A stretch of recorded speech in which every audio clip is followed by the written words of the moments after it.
A group of mechanics humiliated and mocked a homeless man who offered to help them fix a car, but they had no idea he was one of the best Formula One mechanics in the world. This homeless man had a secret that nobody could possibly imagine. His knowledge and experience were so extraordinary that when he finally got the chance to prove his worth, what happened next shocked everyone in that garage and changed their lives forever. This happened at Precision Motors, the most exclusive racing garage in the city. The garage specialized in Formula One cars and high-performance racing vehicles, a place where millionaire drivers brought their million-dollar machines. Inside the climate-controlled facility, covered by a pristine white tarp, sat a McLaren Formula One car worth over $3 million. The sleek orange and black machine had been sitting motionless for 2 weeks, becoming the source of whispered conversations and worried glances from everyone who worked there. Marcus Thompson, the 38-year-old head mechanic and owner of Precision Motors, wiped sweat from his forehead despite the air conditioning as he stared at the Formula One car with a mixture of fascination and complete frustration. Marcus had worked on everything from NASCAR vehicles to Indy cars, but Formula One technology was on a completely different level of complexity. The electronic systems, the hybrid power units, the advanced telemetry, it was like trying to repair a spaceship with traditional tools. "This thing is driving me absolutely insane," Marcus muttered as he walked around the vehicle for the 100th time that week. 2 weeks and we still cannot figure out what is wrong with this beast. His business partner, Jake Sullivan, a 34-year-old former racing driver turned mechanic, approached while cleaning his hands with a shop rag. "Did you call McLaren headquarters again?" Jake asked with a tone that suggested he already knew the answer would not be good news. "Yeah, I called them this morning," Marcus replied with obvious bitterness in his voice. "They want $25,000 just to send a specialist out here to diagnose the problem. That is before any actual repairs, before any replacement parts, before anything gets fixed." The car belonged to Vincent Drake, a 29-year-old tech billionaire who had made his fortune in cryptocurrency and artificial intelligence. Vincent was tall, athletic, always dressed in designer clothes that probably cost more than most people made in a month. He represented everything that many Americans dreamed of becoming: young, successful, and wealthy beyond imagination. Vincent had arrived at Precision Motors 2 weeks earlier, in a state of complete panic and desperation. His McLaren had started experiencing power loss and strange electrical issues during a private track day at Phoenix International Raceway. Precision Motors was the only high-end racing garage open that weekend, and Vincent needed his car ready for an upcoming charity racing event. "I do not care how much it costs," Vincent had declared that day, tossing his keys onto Marcus's desk with casual arrogance. "Just get it fixed fast because I have a reputation to maintain." But the reality had proven far more complicated than anyone expected, and the McLaren remained as silent and mysterious as the day it arrived. Outside the garage, leaning against a weathered bus stop sign, stood Chester Williams, a 67-year-old man whose disheveled appearance and patched clothing immediately identified him as one of the many homeless individuals who populated the streets of Phoenix. His face was weathered by years of desert sun and hardship, showing a gray beard that had not seen proper grooming in months. But his eyes, surprisingly sharp and intelligent, observed everything happening at Precision Motors with keen attention and interest. Chester had been a constant presence on that street corner for the past 3 years. After losing everything in the economic downturn, local business owners had grown accustomed to seeing him there, asking passers-by for spare change or searching through garbage cans for recyclables. Most people ignored him completely. Some gave him money out of pity, and a few treated him with open contempt and disgust. That particular day, while watching Marcus and Jake circle the McLaren with expressions of complete defeat and frustration, Chester felt a familiar pang in his chest that he had not experienced in years. He recognized that look of helplessness, that feeling of being faced with a problem that seemed absolutely impossible to solve with conventional methods. Slowly and deliberately, he approached the entrance of Precision Motors, his worn sneakers making barely a sound on the polished concrete floor. The two mechanics were arguing loudly about what to do next with the expensive Formula One car that had become their biggest nightmare. "Good morning, gentlemen," Chester said with a hoarse but surprisingly educated voice that caught both men completely off guard. "Excuse me for interrupting, but I could not help but notice you are having some serious trouble with that McLaren." Marcus and Jake turned around with expressions of complete shock and disbelief written across their faces. The question seemed so absurd and out of place that it took them several long seconds to process what this homeless man had just said to them. "What did you just say?" Marcus asked, his eyebrows furrowing in confusion and growing irritation. "I said I might be able to help you with that Formula One car," Chester repeated calmly, pointing toward the McLaren covered by the white tarp. "I have been watching from outside, and it looks like you guys are dealing with some pretty serious technical issues that are beyond your normal expertise." Jake burst into loud laughter that echoed throughout the entire garage, the sound bouncing off the metal walls and concrete floors. "Are you serious right now?" Jake said between fits of uncontrolled laughter. "A homeless guy is going to tell us how to fix a $3 million Formula One car." Marcus also started laughing, but his laughter had a much crueler and more dismissive edge to it that made Chester's heart sink slightly. "Listen here, buddy," Marcus began, trying to sound less offensive but failing to hide his obvious disdain and contempt. "This is not some beat-up Honda Civic that you can fix with duct tape and a prayer, okay? This is a legitimate Formula One racing machine, with technology that most people cannot even begin to understand." Chester observed them quietly, showing no signs of anger or offense at their mocking words and dismissive attitudes. In his eyes was a deep sadness mixed with something the mechanics could not interpret at that moment, a calm confidence that only comes from decades of hands-on experience. "I understand completely," Chester said finally, his voice remaining steady and dignified despite their ridicule. "I just thought that maybe I could offer some assistance based on my background and experience." "Maybe nothing," Marcus interrupted harshly, his patience completely exhausted after 2 weeks of frustration with the McLaren. "Look, we appreciate the thought, but we are running a serious business here with real clients who trust us with incredibly expensive machinery. You should probably go find somewhere else to ask for handouts because we have actual work to do."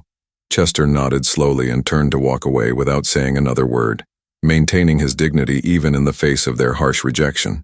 As he walked back to his usual spot by the bus stop, he could hear Marcus and Jake laughing and making jokes about the crazy homeless man who thought he could fix Formula One cars.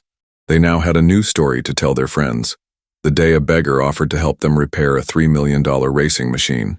But what Marcus and Jake did not know, what nobody on that street corner in Phoenix could possibly imagine, was that Chester Williams had spent 18 years of his life as the lead Formula One mechanic for Team McLaren, before a series of devastating personal tragedies destroyed his life completely.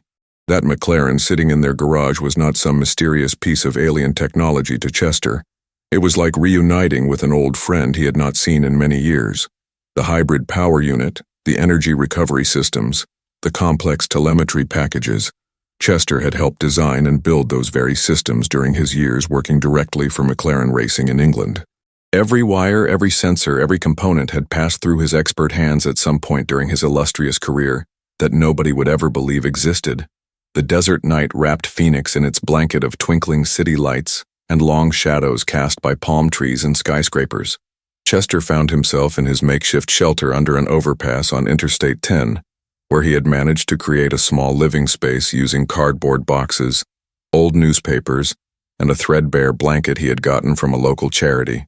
Despite the exhaustion from another day of surviving on the streets, sleep refused to come to his troubled mind. The image of that orange and black McLaren kept flashing in his memory, awakening recollections he had tried desperately to bury for the past decade.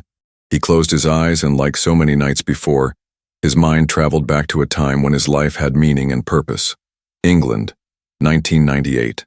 Chester Williams was then 42 years old and served as the chief Formula One mechanic for McLaren Racing, based at their legendary headquarters in Woking, Surrey. With his expert hands and encyclopedic knowledge of racing technology, hybrid systems, and aerodynamics, he had earned a reputation as the most skilled Formula One mechanic in all of Europe. His client list included world champion drivers, team principals, and racing legends who trusted their million-dollar machines exclusively to his capable hands. McLarens, Red Bulls, Ferraris, Mercedes. Every major Formula One team had sought his expertise at some point during their most critical moments. Chester remembered vividly the day the first hybrid Formula One cars arrived at McLaren. Revolutionary machines that combined traditional combustion engines with electric motors and energy recovery systems. "Those were my specialty," Chester whispered to himself while unconsciously touching a faded photograph he kept in his shirt pocket. "I knew every circuit board, every power cable, every secret of those revolutionary machines. But fate, as it often does, had prepared a series of devastating blows that would change everything about his carefully constructed life. First was Elizabeth, his beloved wife of 22 years, who died in a plane crash while traveling to watch him work at the Monaco Grand Prix in 2001. Then just 3 years later, his son Daniel, aged 24, and following in his father's footsteps as a racing engineer, was killed in a testing accident at Silverstone Circuit. The double tragedy consumed all of Chester's savings in legal battles and medical bills, plunging him into a depression so deep he could barely function. Alcohol became his constant companion, and his method of escaping the unbearable pain that consumed his every waking moment. The hands that once calibrated Formula One engines with millimeter precision began to shake uncontrollably from constant drinking and emotional trauma. Team principals started receiving complaints about his work, mistakes began to multiply, and his legendary reputation crumbled piece by piece. Finally, in 2006, he lost his position with McLaren Racing after 18 years of dedicated service. "It took me 7 years to hit absolute rock bottom," Chester murmured to the empty night air around his makeshift shelter. 7 years of losing everything I had built over decades of hard work and dedication.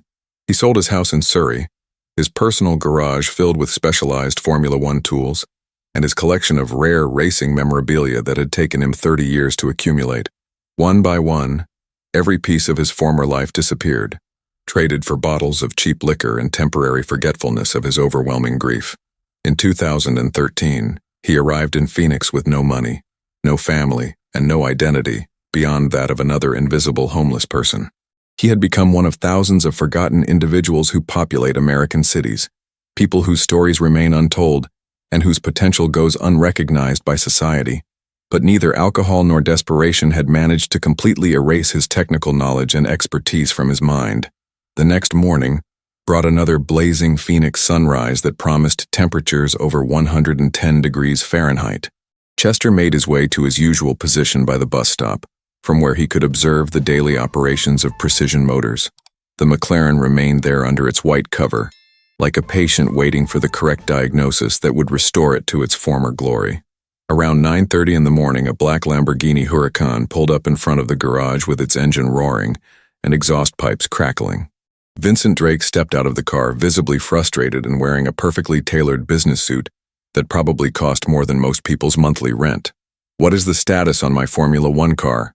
Vincent demanded the moment he walked through the garage doors, his voice carrying the authority of someone accustomed to getting immediate results. "It has been 2 full weeks since I brought it here, and I need answers right now." Marcus nervously wiped his hands on a shop towel, clearly dreading this conversation with his wealthy and impatient client. "Listen, Mr. Drake, the problem is much more complex than we initially anticipated when you first brought the car to us. The hybrid power systems in these Formula One cars are incredibly sophisticated, and we simply do not have the specialized diagnostic equipment required to pinpoint the exact issue." "I do not want to hear excuses," Vincent interrupted sharply, his patience clearly exhausted after 2 weeks of waiting. "Just tell me when my car will be ready for the charity racing event next weekend." Jake stepped forward, trying to diffuse the growing tension in the room. "The thing is, we really need to contact McLaren's official technical support team, but they charge an enormous amount of money just for a diagnostic consultation." Vincent's eyes narrowed as he sensed bad news coming. "How much money are we talking about exactly? $25,000 just for the initial diagnostic review, without including any actual repairs or replacement parts?" Marcus admitted reluctantly, knowing how ridiculous it sounded even as he said it. Without hesitation, Vincent pulled out his phone and started dialing numbers. "Fine, call them right now and schedule the appointment immediately. I do not care about the cost because my reputation depends on having that car ready for next weekend's event." Chester observed the entire conversation from his position outside, recognizing the desperation in Vincent's voice and the helplessness in the mechanic's body language. He knew that feeling of powerlessness when faced with a technical problem that seemed impossible to solve with conventional methods. He also recognized Vincent's arrogance, the way he spoke to Marcus and Jake as if they were his personal servants, rather than skilled professionals trying their best. After Vincent left in his Lamborghini, promising to return the next day to confirm the McLaren technician's arrival schedule, Chester made a life-changing decision. He stood up slowly, brushed the dust and dirt from his worn clothing, and walked purposefully toward the garage entrance. This time, however, he did not approach Marcus and Jake directly because he knew they would immediately dismiss him again. Instead, he walked straight to the McLaren and carefully lifted one corner of the white protective cover to examine the car beneath. What he saw confirmed every suspicion he had developed from observing the situation from a distance over the past 2 weeks. Without touching anything on the Formula One car, Chester began conducting a visual diagnostic that would have impressed even the most experienced racing engineers in the world. He noticed the subtle smell of overheated electronics mixed with the distinctive odor of burning hybrid battery cells, a combination that immediately told him the story of this McLaren's problems. The positioning of certain cable connections, the way specific warning lights were illuminated on the dashboard, and the slight misalignment of the hybrid power unit all painted a clear picture for someone with his level of expertise. Energy recovery system fault, Chester whispered to himself while examining the car with the trained eye of someone who had built these systems from scratch. Probably the motor generator unit kinetic, not the heat recovery system. It was a problem that would be relatively straightforward for someone who understood Formula One hybrid technology, but virtually impossible to diagnose without either the proper McLaren diagnostic equipment or 18 years of hands-on experience with these exact systems. Chester carefully replaced the cover and returned to his spot by the bus stop, his mind racing with technical solutions and repair procedures. He knew exactly what was wrong with Vincent's Formula One car. He knew how to fix it, and he knew he could have it running perfectly in less than 4 hours with the right tools and components. The problem was convincing anyone to give a homeless man the chance to prove his extraordinary claims. For the first time in many years, Chester Williams felt something resembling hope stirring in his chest, mixed with the familiar excitement of a complex technical challenge. That McLaren was calling to him, awakening a part of himself that he thought had died along with his wife and son all those years ago in England. The sophisticated hybrid systems, the precision engineering, the cutting-edge technology, it all represented the world where he had once been respected, valued, and recognized as one of the best in his field. Now he just needed to find a way to convince 3 skeptical strangers that their salvation might come from the most unlikely source imaginable. Marcus and Jake spent the rest of the day calling McLaren's technical support department, trying to schedule an appointment with a certified Formula One specialist who could diagnose their mysterious problem. The earliest available appointment was the following Thursday, which would give them barely enough time to complete repairs before Vincent's charity racing event. The specialist would fly in from McLaren's headquarters in England, bringing diagnostic equipment worth more than most people's houses and charging fees that made both mechanics wince with every phone call. Neither Marcus nor Jake noticed Chester watching them from across the street, his weathered face showing a mixture of sadness and determination. That evening, as the sun set behind the mountains surrounding Phoenix and painted the sky in brilliant shades of orange and purple, Chester made a decision that would change not only his life, but the lives of everyone involved in this unfolding drama. He would find a way to prove his claims, even if it meant risking the little dignity and self-respect he had managed to maintain during his years of homelessness. The McLaren was more than just a broken race car. It represented his chance at redemption, his opportunity to reclaim a piece of the identity he had lost when tragedy destroyed his carefully constructed world. The McLaren specialist arrived at Precision Motors exactly at 8 o'clock Thursday morning, stepping out of a rented Mercedes-Benz van loaded with diagnostic equipment that represented the cutting edge of Formula One technology. Dr. James Mitchell was a 45-year-old British engineer sent directly from McLaren's headquarters in Woking. Tall and impeccably dressed in a pristine white racing suit with the McLaren logo embroidered in orange and black. He surveyed the American garage with barely concealed skepticism, clearly unimpressed by the facility's setup compared to the high-tech workshops he was accustomed to working in back in England. "Good morning, gentlemen," Dr. Mitchell said in his crisp British accent, examining the garage with the critical eye of someone who had worked in Formula One's most prestigious facilities. "I understand you have been having some difficulties with a McLaren Formula One car that requires my immediate attention and expertise." Vincent had arrived early, anxious to finally get answers after 2 weeks of frustration and mounting pressure from the upcoming charity event. He wore designer jeans and a polo shirt that probably cost more than most people's weekly salary, but his nervousness was obvious in the way he kept checking his expensive watch and tapping his fingers against his smartphone.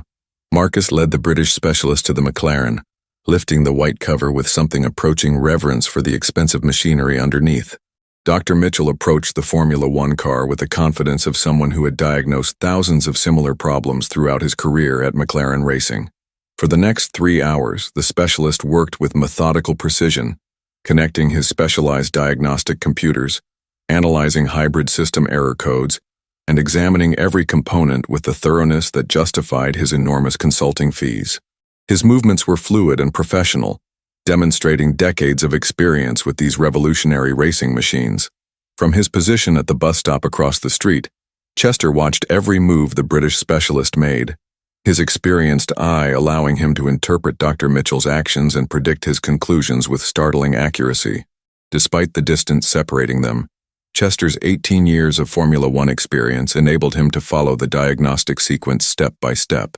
He is going to spend another hour checking the motor generator unit heat before he realizes the problem is in the kinetic system, Chester muttered to himself, watching the specialist follow a standard troubleshooting protocol that Chester knew by heart from his years at McLaren.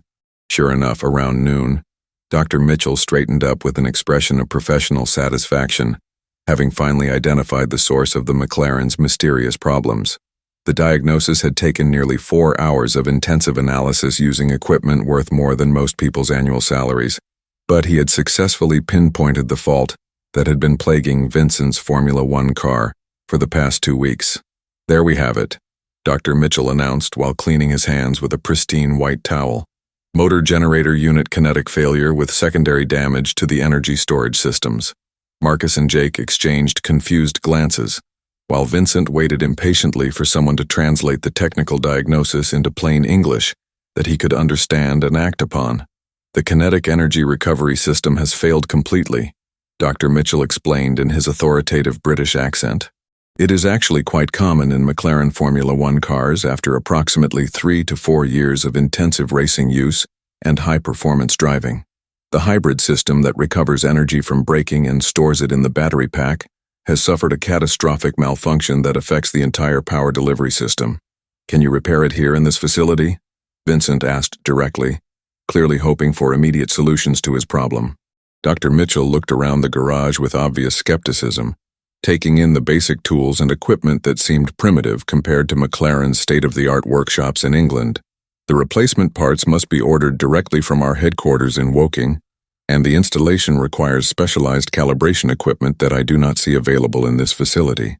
The diagnostic work alone will cost $25,000. The replacement motor generator unit will cost approximately $40,000 plus international shipping and customs duties, and the installation and calibration will require an additional $15,000 in labor charges. Vincent did quick mental calculations, realizing he was looking at nearly $90,000 in total costs, plus potentially weeks of waiting for parts to arrive from England. Is there no way to expedite this process? Vincent asked with growing frustration. I need this car ready for a charity racing event this weekend, and failure is simply not an option for me. Dr. Mitchell shrugged apologetically, a gesture that managed to be both sympathetic and condescending at the same time. McLaren Formula One cars are not typical automobiles, sir. They require genuine factory components and certified technicians who understand the complexity of hybrid racing technology. While this expensive conversation continued inside the garage, Chester felt a familiar mixture of frustration and sadness washing over him like a tide. He knew the problem could be resolved much more quickly and economically using alternative methods that most mechanics would never consider. The motor generator units in Formula One cars, while highly specialized, had universal equivalents that could be adapted and calibrated by someone with sufficient knowledge of hybrid racing systems. The key was understanding the exact specifications, knowing how to modify the control software, and having the expertise to calibrate the new components for optimal performance with the existing power unit. Just as Dr. Mitchell was beginning to pack his expensive diagnostic equipment, preparing to return to England to order the necessary replacement parts, something unexpected happened that would change everything. His primary diagnostic computer, a specialized tablet worth more than $60,000, slipped from the workbench where he had placed it and crashed onto the concrete floor of the garage. The screen shattered completely and the device stopped functioning immediately, taking with it all the diagnostic data and calibration protocols he would need to complete the repair when the parts arrived from McLaren headquarters. Bloody hell, Dr. Mitchell exclaimed, as he knelt down to examine the destroyed remains of his most important diagnostic tool. Without this specific equipment, he was unable to perform the precise calibrations and software updates that a McLaren Formula One car required after major component replacements. He could identify problems and order replacement parts, but he could not complete the complex installation and programming procedures that would restore the car to racing condition. The tablet contained proprietary McLaren software and calibration data that had taken years to develop and could not be easily replaced or transferred to another device. "What does this mean for my car?" Vincent demanded, sensing that this accident had created new complications for his already delayed repair schedule. "Without that diagnostic computer, I cannot perform the calibration procedures when the replacement parts arrive from England," Dr. Mitchell admitted reluctantly, clearly embarrassed by this unexpected setback. "I will need to return to McLaren headquarters to obtain another diagnostic unit, which could take an additional week or more depending on availability and shipping schedules." Vincent's face turned red with anger and frustration as he realized his charity racing event was now impossible to make. It was at this moment of crisis and mounting tension that Chester Williams made the most important decision of the past 15 years of his life.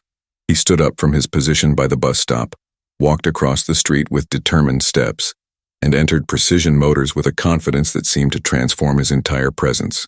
"Excuse me, gentlemen," Chester said in a clear, strong voice that commanded immediate attention from everyone in the garage. "I believe I can solve your problem without waiting for parts from England or specialized diagnostic equipment." The reaction was immediate and predictable. Marcus and Jake looked at him with expressions of disbelief, mixed with annoyance at his persistent intrusions. Vincent observed Chester with curiosity, tempered by obvious disdain for his appearance and circumstances. Dr. Mitchell barely glanced up from the remains of his expensive diagnostic computer, dismissing the homeless man as irrelevant to their sophisticated technical problem. "We already told you to stop bothering us," Marcus said with barely controlled irritation.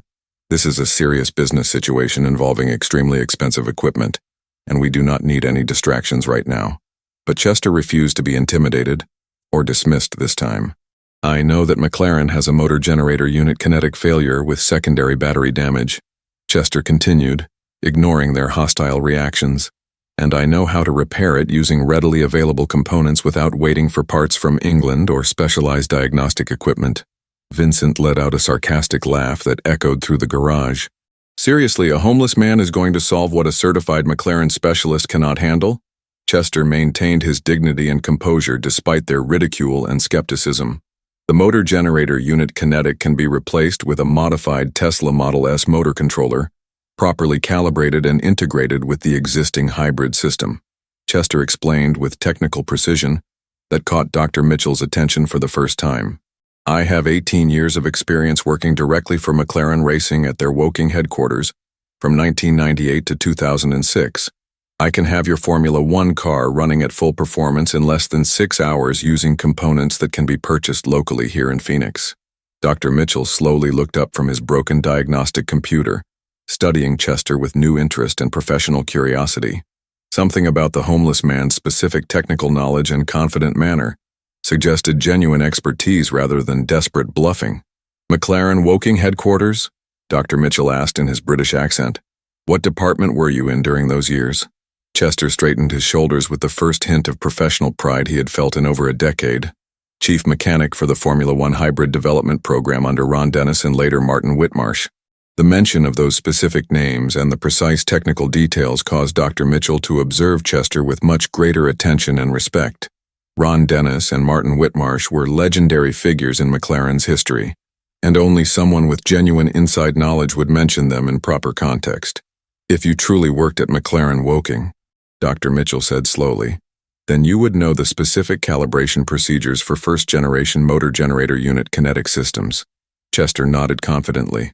"Initial calibration requires a base map load of 62.5 kilowatts with progressive scaling to full 120 kilowatt output over a 15-minute heat cycle." Vincent looked back and forth between Chester and Dr. Mitchell, trying to interpret the significance of their technical exchange.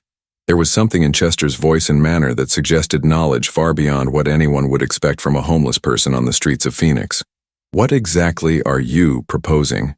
Vincent asked with cautious interest, his desperation beginning to override his initial skepticism about Chester's unlikely claims.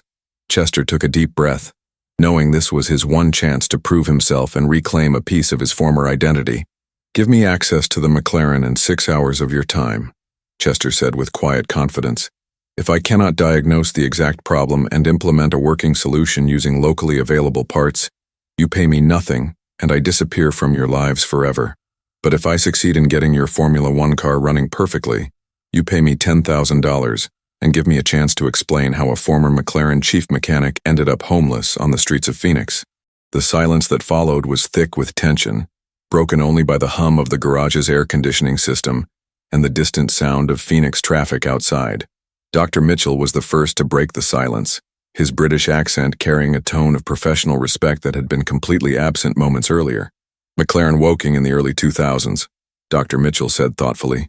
"I remember hearing about a chief mechanic named Chester Williams who developed some of the original hybrid calibration protocols that we still use today." All eyes turned to Chester, whose weathered face showed the first genuine smile he had experienced in many years. Vincent stared at Chester with a mixture of amazement and growing respect, finally beginning to understand that appearances could be profoundly deceiving. "That is correct," Chester replied with dignity restored. "I helped develop the energy recovery systems that became standard in Formula One racing, but I lost everything when my wife and son died in racing-related accidents. The alcohol, the grief, the financial ruin, it all led me here to Phoenix. But I never lost my knowledge of these systems." Marcus and Jake exchanged looks of embarrassment, realizing they had been dismissing someone whose expertise far exceeded their own. Vincent made a decision that surprised everyone, including himself, based on a combination of desperation and growing belief in Chester's authentic credentials. "All right, Chester Williams," Vincent said, extending his hand in a gesture of respect. "You have your 6 hours with Dr. Mitchell supervising every step of the process. If you can get my Formula One car running for this weekend's charity event, I will pay you $10,000 and help you get back on your feet." Chester shook Vincent's hand with fingers that no longer trembled with uncertainty or shame.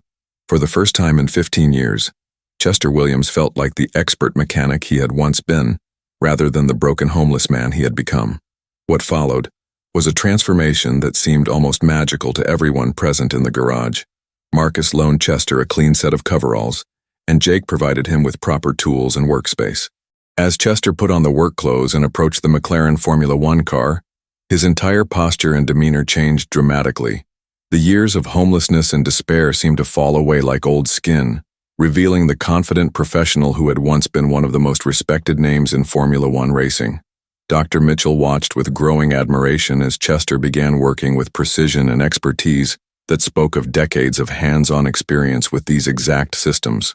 Chester's diagnosis was swift and accurate, confirming exactly what he had observed from across the street 2 days earlier. The motor generator unit kinetic had indeed failed catastrophically, but Chester's solution involved modifications and adaptations that would never occur to mechanics trained only in conventional repair procedures.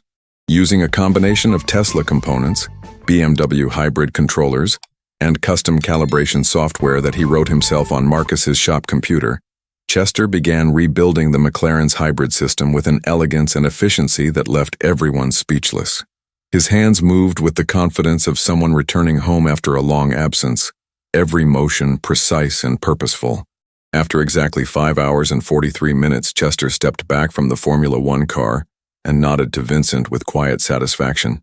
"Start her up," Chester said simply, his voice carrying the confidence of someone who knew exactly what he had accomplished. Vincent slid into the driver's seat of his McLaren, turned the key, and heard the most beautiful sound in racing, the perfect harmony of a Formula One hybrid power unit, running at optimal performance. The car purred with mechanical precision, all warning lights extinguished, all systems showing green across the digital dashboard. Dr. Mitchell ran his own basic diagnostic checks and confirmed what everyone could hear.